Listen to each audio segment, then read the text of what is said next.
चलिए तो हेलो, क्या हाल चाल है मेरे साथियों, कैसे हो? आई होप आप स्वस्थ और मस्त होंगे। तो आज आपके लिए लाए हैं क्या एनसीईआरटी का मोस्ट इम्पोर्टेंट क्वेश्चन कुछ इस प्रकार है कि यहाँ पे क्वेश्चन कंपाउंड दिया गया है, आपसे पूछ रहा है कि किसका अधिकतम अणुचुम्बकत्व होगा। मेरे साथियों ध्यान दीजिए, इस प्रकार के क्वेश्चन को आंसर देने के लिए क्या तरीका अपनाइएगा। सबसे पहली बात तो ये है कि अणुचुम्बकत्व ज़्यादा किसका होगा, जिसमें अयुग्मित इलेक्ट्रॉन की संख्या ज़्यादा होगा, यही ना। क्योंकि आपको पता है चुंबकीय आघूर्ण निकालने का सूत्र क्या होता है, √n × n+2 Bm। तो देखिए किस प्रकार बनेगा। सबसे पहली बात तो ये है कि ऑप्शन ए को जांच कीजिए। पहले आपको पता है यहाँ पे x मान लीजिए, चूँकि यहाँ पे 0 होगा इसका चार्ज, तो यहाँ पे निकल जाएगा, डायरेक्ट बोल दीजिए इस प्रकार से कुछ कि क्रोमियम का +3 निकल जाएगा, ऑक्सीकरण अवस्था कितना हो जाएगा +3। अर्थात यह हुआ कि Cr+3 ये हो जाएगा। तो आइए इसमें चेक करते हैं। आर्गन 4s2 3d4, लेकिन यहीं पे गड़बड़ कीजिएगा। इसमें होता क्या है कि यहाँ पे 4 कभी नहीं होगा, यहाँ पे इसको 5 बना दीजिए, इसको 1 बना दीजिए। अब यहाँ पे +3 को क्या करना है, हटाना है। तो यहाँ से 1 गया और यहाँ से 2 गया, अर्थात यहाँ पे क्या बचा, 3 बचा। ठीक है, तो बताइए यहाँ पे कुछ इस प्रकार बनाइएगा, 1 2 3, आगे 4s 0 है, 4p भी है जिसका कोई मतलब नहीं है आगे। ठीक है, तो यहाँ पे n बराबर कितना, 3। तो इसका अणुचुम्बकत्व कितना होगा, या चुंबकीय आघूर्ण की बात करें कितना होगा, तो आप निकाल सकते हैं μ बराबर n × n+2, और यहाँ पे 3 है, इसको बैठा दीजिए कुछ इस प्रकार से, तो रूट कितना हो जाएगा 15। तो इसको इस प्रकार याद कीजिएगा, अगर n3 आया है तो इसका चुंबकीय आघूर्ण क्या होगा, 3 पॉइंट समथिंग कुछ आएगा, Bm, याद रखिएगा इसका। तो यहाँ पे 3 अयुग्मित इलेक्ट्रॉन है। अब चेक करते हैं सेकेंड, जिसका ज़्यादा निकलेगा अयुग्मित इलेक्ट्रॉन वो ज़्यादा अणुचुम्बकत्व रखता होगा। तो नेक्स्ट क्या है, आप इसे चेक कीजिए, यहाँ पे Fe+2 अवस्था होगा। क्यों? क्योंकि यहाँ पे 0 है तो कुछ नहीं होगा, तो +2 हो जाएगा। आप इसका निकाल सकते हैं आर्गन, ऑप्शन बी का है ये, आर्गन 4s2 3d6, यही होता ना, क्योंकि परमाणु संख्या कितनी होती है, 26 होती है, तो +2 गया यहाँ पे। अब देखिए ध्यान से यहाँ पे, अब यहाँ पे क्या होगा, चूँकि यहाँ पे सब में लिगेंड कैसा है, तो आपको पता है कि लिगेंड H2O कैसा लिगेंड होता है, तो H2O एक दुर्बल लिगेंड होता है। क्या होता है, एक दुर्बल लिगेंड होता है। तो यहाँ पे तो पेयरिंग होगा ही नहीं, तो इसके लिए टेंशन ही मत लेना है। तो क्या होगा, यहाँ पे 3d6 होगा। अब देखिए क्या होगा, कुछ इस प्रकार से। अब फिल कीजिए इलेक्ट्रॉन को, 1 2 3 4 5 6, यहाँ n बराबर कितना है, 4 है। कितना है, 4 है। अच्छा, यहाँ पे 3 है, यहाँ पे 4 है। तो अब क्या होगा, इसका ज़्यादा आ गया, लेकिन अभी भी हमारे पास 2 ऑप्शन बाकी है, चेक करना। चेक कीजिए, इसका क्या होगा, इसका +2 होगा कॉपर का। अब इसका भी निकालिए, आर्गन 4s2 3d9। फिर से यहाँ पे वही गलती कीजिएगा, 4 और 9 कभी भी नहीं दिखता डी में, इसको क्या करो, 1 करो, यहाँ पे 10 करो।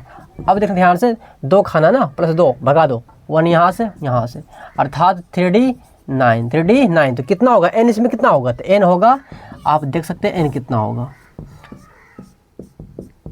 1 2 3 4 5 6 7 8 9, यहाँ n बराबर 1 हो गया। ठीक है, n बराबर 1 हो गया। यहाँ पे n कितना है, 3, यहाँ 4, यहाँ n। अभी तक तो ज़्यादा आ गया कौन, ऑप्शन बी वाला। अब डी देखते हैं, ऑप्शन डी क्या होगा। तो यहाँ पे निकाल सकते हैं Zn+2, Zn+2, तो यहाँ कर सकते हैं क्या, आर्गन 4s2 3d10, तो 3d10 आ गया। ओ भाई साहब आप देख रहे हैं डी में पूरा 1 2 3 4 5 1 2 3 4 5 6 7 8 9 10 n बराबर 0, ये पूरा पैक है, पूरा इलेक्ट्रॉन इसमें भरा पड़ा है, अर्थात यह अनुचुंबकीय 0 हो जाएगा। तो आप देखिए यहाँ पे जिसका अयुग्मित इलेक्ट्रॉन संख्या ज़्यादा आया, जिसका अयुग्मित इलेक्ट्रॉन की संख्या ज़्यादा आया वो ज़्यादा अनुचुंबकत्व रखता होगा। तो यहाँ पे ज़्यादा किसका है, n बराबर 4, ऑप्शन बी करेक्ट होगा। और एक बात और ध्यान दीजिए, क्या हम डायरेक्ट कर सकते हैं, इतना नहीं लिखना पड़े, क्या हम डायरेक्ट कर सकते हैं? हाँ तो डायरेक्ट कर सकते हैं। कैसे? सबसे पहले इसका स्क्रीनशॉट लीजिए, फिर बताते हैं कि इसका डायरेक्ट कैसे करना। ऐसे सवाल को बिना इलेक्ट्रॉनिक बिट्स लिखे कैसे कर देंगे। चलिए आप इसको पहले स्क्रीनशॉट लीजिए।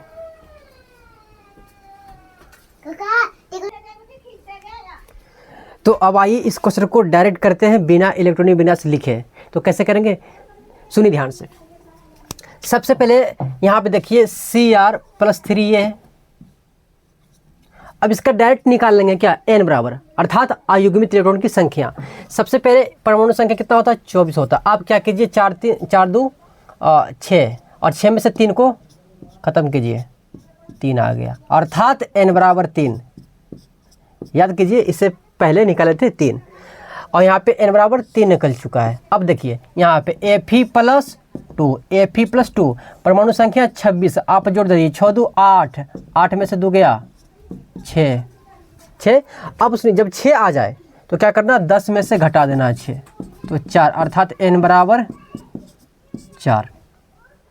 इसको देखिए Cu+2 कॉपर 29 होता है, जोड़ दीजिए, 9 2 11, 11 में 2 गया तो बचा कितना, 9। अब 10 में से 9 को घटा दीजिए 1, अर्थात n बराबर 1 बचा, n बराबर 1 बचा है।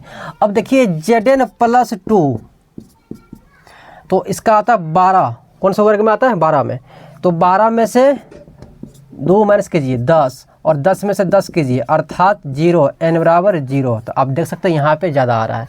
ठीक है सर, यहाँ पे 10 में से क्यों घटा रहे हो, तो सुनिए ध्यान से। यदि n बराबर 1 2 3 4 5 आता है तो जियो को तियो ही मान लेंगे। ठीक है, अगर n बराबर 6 7 8 9 10 आता है तब इसे 10 में से माइनस कर देंगे। 10 में से क्या करेंगे, माइनस कर देंगे, चाहे 6 आए चाहे 7 चाहे कुछ भी आ जाए। ठीक है, तो इसे क्या कर देंगे, माइनस कर देंगे, तो वो निकल जाएगा। लेकिन याद रखिएगा ये ट्रिक केवल 3D सीरीज के लिए, मतलब स्केडियम से लेकर के जिंक तक ही लागू होगा। क्रोमियम लागू हो जाएगा, Fe Cu और Zn। तो कैसा लगा, आई होप आपको समझ में आया होगा। फिर देखते हैं नेक्स्ट क्वेश्चन क्या होगा। तो देखते हैं नेक्स्ट क्वेश्चन क्या है। तो नेक्स्ट क्वेश्चन ये है कि यहाँ पे एक संकुल यौगिक दिया गया है Ni Cl4 और -2 नेगेटिव है। अब इसमें क्या करो, आप संकरण निकाल लो, प्रतिचुंबकीय निकाल लो, अनुचुंबकीय निकाल लो। तो सारे जो ऑप्शन दिया गया है सभी का आंसर मिल जाएगा कुछ इस प्रकार। देखिए यहाँ पे क्या होगा, Na का ऑक्सीकरण अवस्था अगर आप ज्ञात कीजिएगा तो +2 आएगा। कितना आएगा, +2 आएगा। कितना आएगा, +2 आएगा। तो यहाँ पे क्या करेंगे अब हम, तो लिखिए निकेल की परमाणु संख्या कितनी होती है, 28 होती है। कितनी होती है, 28 होती है। तो करो आप आर्गन 4s2 3d6, 28 ना, 3d8 +2 यहाँ से ख़त्म कर दो, अर्थात 3d8 और 4s0 4p0 आगे आएगा, मतलब कोई इलेक्ट्रॉन नहीं है, आगे 4d भी है।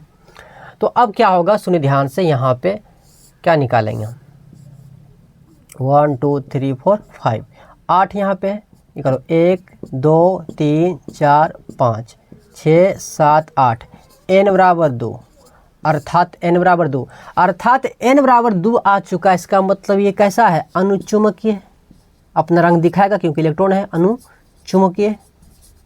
और आपको भली भांति पता है कि जो अणुचुंबकीय होगा वो कैसा होता है, रंगीन। कैसा होता है, रंगीन होता है। अब देखिए, अब हमें करने क्या, अणुचुंबकीय चल गया पता। अब यहाँ से हम संकरण भी निकाल सकते ना, संकरण भी। अब यहाँ कह रहा क्या, दो अयुग्मित इलेक्ट्रॉन। सही बात है, दो अयुग्मित इलेक्ट्रॉन है कि नहीं, देखो यहाँ पे। तो यहाँ पे लिखेंगे दो अयुग्मित इलेक्ट्रॉन, दो अयुग्मित इलेक्ट्रॉन।